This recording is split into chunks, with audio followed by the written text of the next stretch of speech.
Vice साहब कह रहे हैं कि ये ऐसा ना समझा जाए कि पाकिस्तान की सिक्योरिटी फोर्सेस अफगानिस्तान के बॉर्डर पर या बलूचिस्तान के बॉर्डर पर जंग लड़ रही हैं, नहीं, ये पूरे पाकिस्तान की जंग है। और आगे बढ़ के वो कहते हैं, लिखते हैं अपनी ट्वीट में कि इस माहौल में काबुल हुक्मरानों से कामयाब मुज़ाकरात से ज़्यादा उम्मीद रखना इब्स होगा।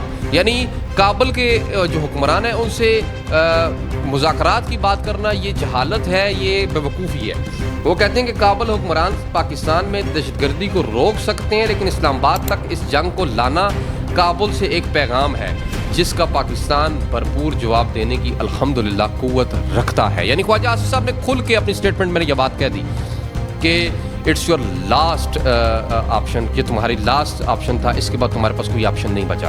हमने तुम्हें मुज़ाकरात की टेबल पे लाया, हमने तुम्हें 3 मौके दिए, हमने तुम्हें बारहा कहा कि हम हर किस्म की सपोर्ट करेंगे, लेकिन इंडिया के हाथों इस्तेमाल ना हो। लेकिन तुम हाथों में इंडिया के खेले तुम इस्तेमाल हुए, अब तुम्हारे पास इसके बाद कोई मौका नहीं होगा।